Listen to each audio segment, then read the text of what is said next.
जय हिंद, welcome to today exam classes. दोस्तों, आज के इस वीडियो में हम राजस्थान और करंट अफेयर सहित कुछ मोस्ट इंपोर्टेंट क्वेश्चन आंसर याद करने वाले हैं जो आपके रीट भर्ती परीक्षा 2022 के नए सिलेबस पर आधारित हैं। अगर दोस्तों आप भी रीट भर्ती परीक्षा 2022 की तैयारी कर रहे हैं तो इस वीडियो को लास्ट तक जरूर देखें और इन सभी मोस्ट इंपोर्टेंट क्वेश्चन आंसर को जरूर याद करें, क्योंकि दोस्तों ये सभी क्वेश्चन है जो आपके रीट भर्ती परीक्षा 2022 के लिए काफ़ी मोस्ट इंपोर्टेंट क्वेश्चन आंसर हैं, इसलिए इन सभी क्वेश्चनों को आप जरूर याद करें। और दोस्तों आपको बता दें कि ये रीट भर्ती परीक्षा के लिए 39वां मॉडल पेपर है। इससे पहले हमने 38 मॉडल पेपर हैं जो इस चैनल पर अपलोड कर दिए हैं। अगर आपने वो अभी तक नहीं देखे हैं उनको भी आप जरूर देखिए। और दोस्तों और एक बात बता दें कि हमने राजस्थान जीके के सभी टॉपिक हैं वो एक एक करके अलग अलग से सबके वीडियो की प्लेलिस्ट बना रखी हैं। अगर आपने वो भी नहीं देखे हैं तो उनको भी आप जरूर देखिए। तो चलिए देखते हैं इस मॉडल पेपर का पहला क्वेश्चन। पहला क्वेश्चन है, हाल ही में इको टूरिज्म को बढ़ावा देने के लिए राज्य के प्रत्येक जिले में कौन सी वाटिका विकसित करने के निर्देश दिए हैं? तो इस सवाल का सही जवाब देगा ऑप्शन ए, यानी हाल ही में राजस्थान में इको टूरिज्म को बढ़ावा देने के लिए राज्य के प्रत्येक जिले में लवकुश वाटिकाएं विकसित करने के निर्देश दिए हैं।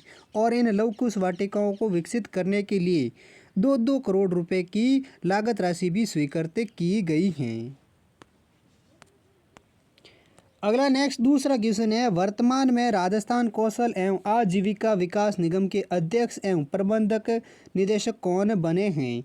तो इस सवाल का सही जवाब देगा ऑप्शन सी, यानी आरुषि मलिक है जो राजस्थान के कौशल एवं आजीविका विकास निगम की अध्यक्ष एवं प्रबंधक निदेशक बनी हैं। कौन बनी है? आरुषि मलिक। अगला नेक्स्ट तीसरा क्वेश्चन है, आईपीएल 2022 का खिताब निम्न में से किस टीम ने जीता है? तो इस सवाल का सही जवाब देगा ऑप्शन है बी, यानी हाल ही में आईपीएल 2022 का खिताब है जो गुजरात टाइटंस की टीम ने जीता है। और गुजरात टाइटंस टीम है जो इस बार पहली बार खेलने वाली टीम थी जिन्होंने 2022 का आईपीएल खिताब राजस्थान रॉयल्स की टीम को 7 विकेट से हराकर इस खिताब को जीता था। और दोस्तों आपको बता दें कि इस बार आईपीएल 2022 का जो टाइटल स्पॉन्सर हैं वो था टाटा ग्रुप कंपनी।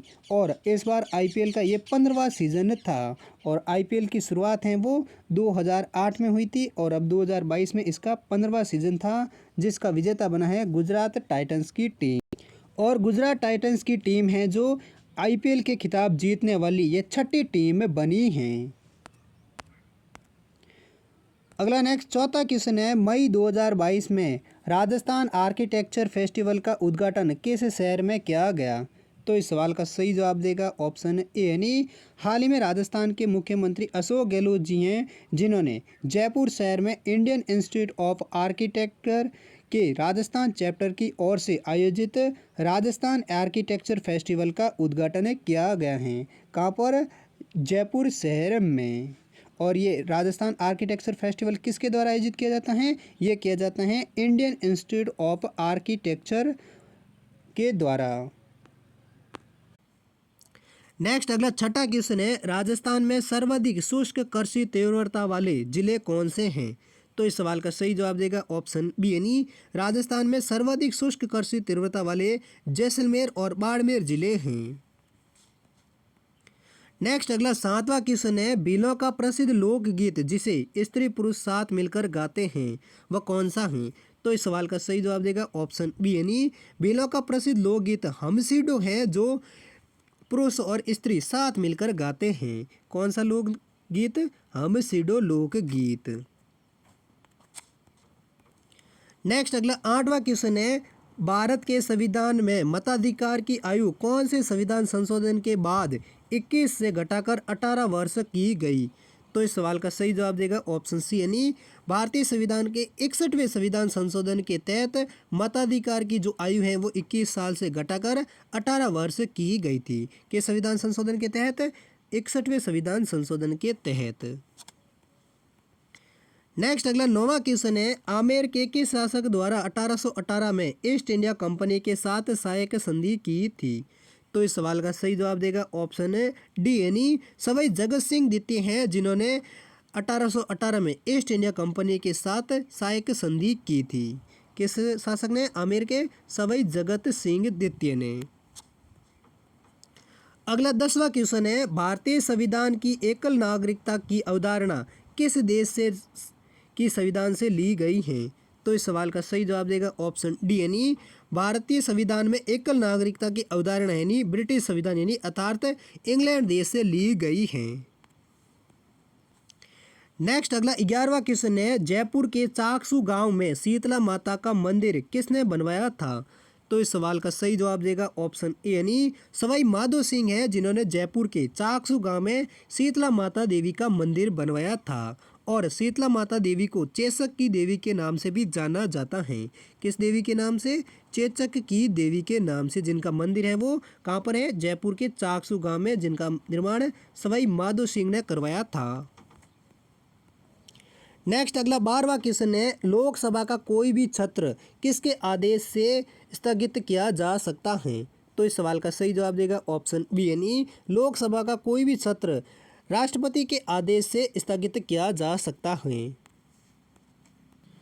नेक्स्ट अगला 13वां क्वेश्चन है, राजस्थान की क्षेत्रफल व जनसंख्या में सबसे छोटी रियासत कौन सी थी?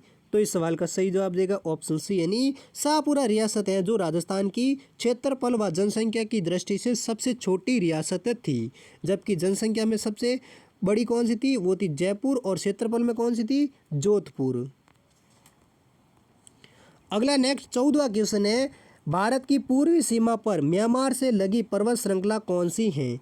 तो इस सवाल का सही जवाब देगा ऑप्शन ए यानी भारत की पूर्वी सीमा पर म्यांमार से लगी पर्वत श्रृंखला है वो पूर्वांचल पर्वत श्रृंखला है। और पूर्वांचल पर्वत श्रृंखला है जो अरुणाचल प्रदेश, नागालैंड, मणिपुर, मिजोरम, त्रिपुरा और पूर्वी असम राज्यों में लगभग 37,900 वर्ग मील तक फैली हुई एक पर्वत श्रृंखला है। कौन सी? पूर्वांचल पर्वत श्रृंखला। नेक्स्ट अगला 15वां क्वेश्चन है, किसी भी प्रदेश या राज्य की शासनात्मक शक्ति कौन है? तो इस सवाल का सही जवाब देगा ऑप्शन बी यानी किसी भी प्रदेश या राज्य की शासनात्मक शक्ति है वो राज्यपाल होता है।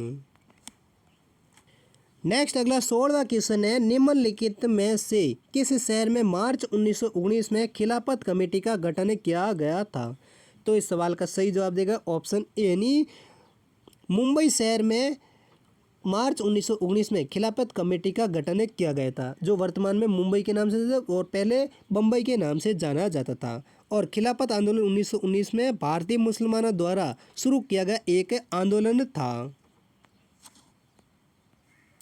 अगला 17वां क्वेश्चन है, राजस्थान में उत्तर पश्चिमी रेल जोन का मुख्यालय कहाँ खोला गया है? तो इस सवाल का सही जवाब देगा ऑप्शन ए यानी जयपुर में राजस्थान का उत्तर पश्चिमी रेल जोन का मुख्यालय है वो खोला गया है। अगला 18वां क्वेश्चन है, प्रधानमंत्री सुरक्षा बीमा योजना के तहत वार्षिक प्रीमियम के रूप में कितनी राशि का भुगतान करना होता है? तो इस सवाल का सही जवाब देगा ऑप्शन बी यानी प्रधानमंत्री सुरक्षा बीमा योजना के तहत बीमित व्यक्ति को 12 रुपये का प्रीमियम राशि का भुगतान करना होता है।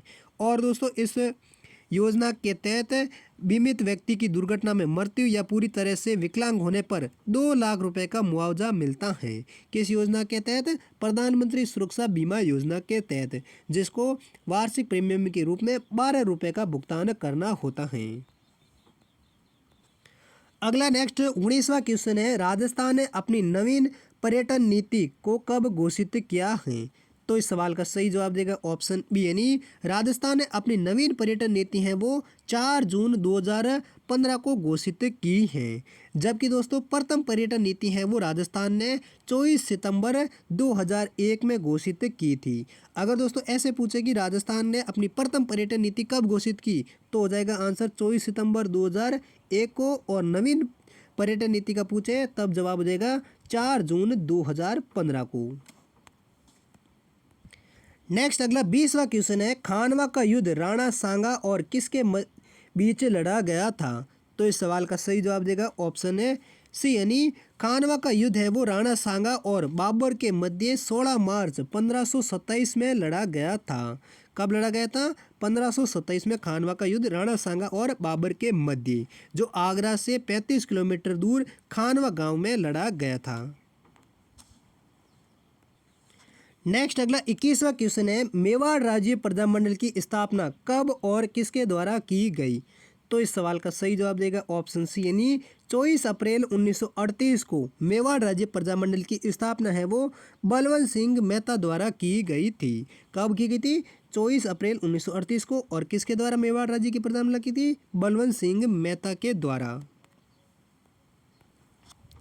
नेक्स्ट अगला 22वां क्वेश्चन है, सीताबाड़ी का प्रसिद्ध मेला किस जिले में लगता है? तो इस सवाल का सही जवाब देगा ऑप्शन सी, यानी राजस्थान के 12 जिला हैं जिसमें सीताबाड़ी का प्रसिद्ध मेला लगता है। नेक्स्ट अगला 23वां क्वेश्चन है, प्रसिद्ध एकी आंदोलन का नेतृत्व किसने किया था? तो इस सवाल का सही जवाब देगा ऑप्शन बी, यानी मोतीलाल तेजावत हैं जिन्होंने प्रसिद्ध एकी आंदोलन का नेतृत्व किया था। अगला नेक्स्ट 24वां क्वेश्चन है, संत पाबूजी के शिष्य मुख्यतः कौन हैं? तो इस सवाल का सही जवाब देगा ऑप्शन ए, यानी रेबारी लोग हैं जो संत पाबूजी के मुख्यतः शिष्य होते हैं। और दोस्तों लोक देवता के रूप में भी पाबूजी की पूजा की जाती है। और राजस्थान में ऊंट बीमार होने पर भी लोक देवता पाबूजी की पूजा की जाती है। नेक्स्ट अगला 25वां क्वेश्चन है, नेजा नृत्य किस त्योहार पर आयोजित किया जाता है? तो इस सवाल का सही जवाब देगा ऑप्शन बी, यानी नेजा नृत्य है जो होली के तीसरे दिन इस नृत्य को आयोजित किया जाता है।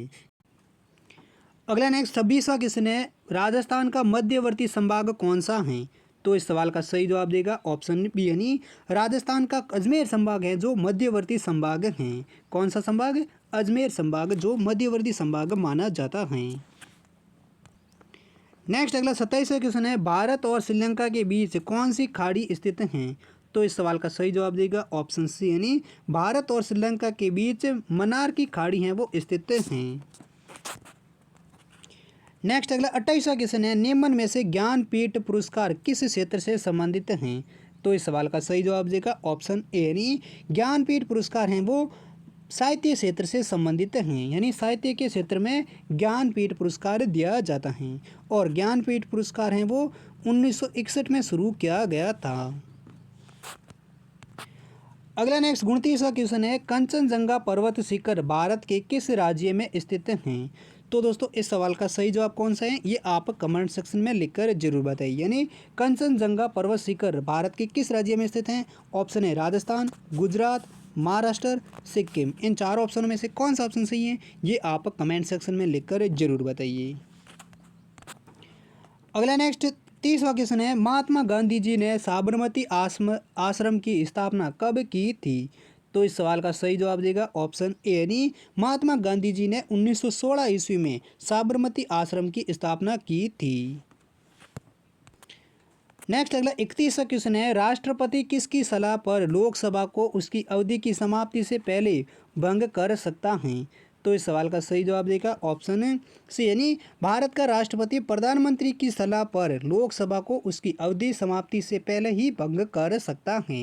यानी लोकसभा की अवधि समाप्त होने से पहले भी राष्ट्रपति हैं वो प्रधानमंत्री की सलाह पर लोकसभा को भंग कर सकता है। नेक्स्ट अगला 32वां क्वेश्चन है, दिल्ली में स्थित लाल बहादुर शास्त्री की समाधि का क्या नाम है? तो इस सवाल का सही जवाब देगा ऑप्शन बी, यानी दिल्ली में स्थित लाल बहादुर शास्त्री की जो समाधि है उसका नाम है वो विजय घाट है। यानी विजय घाट है वो लाल बहादुर शास्त्री की समाधि है जिसको विजय घाट के नाम से जाना जाता है। अगला नेक्स्ट 33वां क्वेश्चन है, राजस्थान का चरी नृत्य किस समाज की महिलाओं द्वारा किया जाता है? तो इस सवाल का सही जवाब देगा ऑप्शन सी, यानी राजस्थान का चरी नृत्य है जो गुर्जर जाति की महिलाओं द्वारा किया जाता है। कौन सा नृत्य गुर्जर जाति की महिलाओं द्वारा किया जाता है? चरी नृत्य। नेक्स्ट अगला 34वां क्वेश्चन है, भारत की संघात्मक व्यवस्था निम्नलिखित में से किस देश से ली गई है? तो इस सवाल का सही जवाब देगा ऑप्शन ए, यानी भारत की जो संघात्मक व्यवस्था है वो कनाडा देश के संविधान से ली गई एक व्यवस्था है। किस देश से ली गई है भारत की संघात्मक व्यवस्था? कनाडा देश से। अगला नेक्स्ट 35वां क्वेश्चन है, बाड़मेर जिले में तिलवाड़ा गांव में स्थित मंदिर किस लोक देवता से संबंधित हैं? तो इस सवाल का सही जवाब देगा ऑप्शन डी यानी बाड़मेर के तिलवाड़ा गांव में स्थित मंदिर हैं जो लोक देवता मल्लीनाथ जी से स्थित या संबंधित हैं। और यहाँ पर मल्लीनाथ जी पशु मेला भी लगता है जो प्रतिवर्ष चैत्र मास में ये मेला लगता है, जो राजस्थान का सबसे प्राचीन मेला भी माना जाता है। कौन सा मेला? मल्लीनाथ पशु मेला, जो कहाँ पर पड़ता है? बाड़मेर जिले के तिलवाड़ा गाँव में। अगला नेक्स्ट क्वेश्चन है, बिसलपुर बांध किस नदी पर स्थित हैं? तो इस सवाल का सही जवाब देगा ऑप्शन है बी यानी बिसलपुर बांध है जो राजस्थान की बनास नदी पर स्थित हैं। और ये टोंक जिले में बना हुआ एक बांध है और ये राजस्थान की सबसे बड़ी पेयजल परियोजना भी हैं। कौन सी? बिसलपुर पेयजल परियोजना या बिसलपुर बांध परियोजना, जो किस जिले में स्थित है? टोंक जिले में। और किस नदी पर है? बनास नदी पर स्थित हैं ये बिसलपुर बांध। अगला नेक्स्ट 36वां क्वेश्चन है, रखन नामक आभूषण किसका आभूषण है? तो इस सवाल का सही जवाब देगा ऑप्शन है सी यानी रखन नाम आभूषण है वो एक दांत का आभूषण है, यानी दांत पर पहने जाने वाला एक आभूषण है जिसका नाम है रखन। अगला नेक्स्ट 37वां क्वेश्चन है, राजस्थान के सभी जिलों में जिला उद्योग केंद्रों की स्थापना किस पंचवर्षीय योजना में हुई थी? तो इस सवाल का सही जवाब देगा ऑप्शन है डी यानी राजस्थान में सभी जिलों में जिला उद्योग केंद्रों की स्थापना है वो 5वीं पंचवर्षीय योजना में की गई थी। और 5वीं पंचवर्षीय योजना का जो कार्यकाल है वो है 1974 से लेकर 1979 तक का जो कार्यकाल है वो 5वीं पंचवर्षीय योजना का था, जिसमें राजस्थान के सभी जिलों में जिला उद्योग केंद्रों की स्थापना की गई थी। अगला नेक्स्ट 38वां क्वेश्चन है, मुख्यमंत्री निःशुल्क दवा योजना राजस्थान में कब शुरू की गई थी? तो इस सवाल का सही जवाब देगा ऑप्शन बी यानी 2 अक्टूबर 2011 को राजस्थान में मुख्यमंत्री निःशुल्क दवा योजना है वो शुरू की गई थी। कब? 2 अक्टूबर 2011 को। नेक्स्ट अगला 39वां क्वेश्चन है, राष्ट्रीय स्तर पर किस राजस्थानी पोशाक को मान्यता मिली है? तो इस सवाल का सही जवाब देगा ऑप्शन ए यानी जोधपुरी कोट है जिसको राष्ट्रीय स्तर पर इसको राजस्थानी पोशाक को राष्ट्रीय स्तर पर इसको मान्यता मिली है। किसको? जोधपुरी कोट को। नेक्स्ट अगला अंतिम क्वेश्चन है, देश की 12वीं पंचवर्षीय योजना कब लागू की गई थी? तो इस सवाल का सही जवाब है वो आप कमेंट सेक्शन में लिखकर जरूर बताइए। यानी देश की 12वीं पंचवर्षीय योजना कब लागू हुई थी? ऑप्शन है 1 अप्रैल 2011 में, 1 अप्रैल 2012 में, 1 अप्रैल 2013 में या 1 अप्रैल 2010 में। ये इनमें से चारों में से कौन सा ऑप्शन सही है ये आप कमेंट सेक्शन में लिखकर जरूर बताइए। और दोस्तों ये थे रेड भर्ती परीक्षा 2022 के लिए एसएसटी जीके के कुछ मोस्ट इंपोर्टेंट क्वेश्चन आंसर।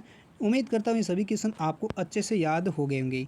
अगर याद हो गए तो इस वीडियो को लाइक जरूर करें, चैनल पर पहली बार है तो चैनल को भी ज़रूर सब्सक्राइब करें। और दोस्तों इन सभी क्वेश्चनों का PDF है वो आप हमारे टेलीग्राम ग्रुप से डाउनलोड कर सकते हैं, जिसका लिंक आपको हमारी इस वीडियो की डिस्क्रिप्शन में मिल जाएगा। और हम मिलते हैं अगले मॉडल पेपर के साथ, तब तक के लिए जय हिंद, वंदे मातरम।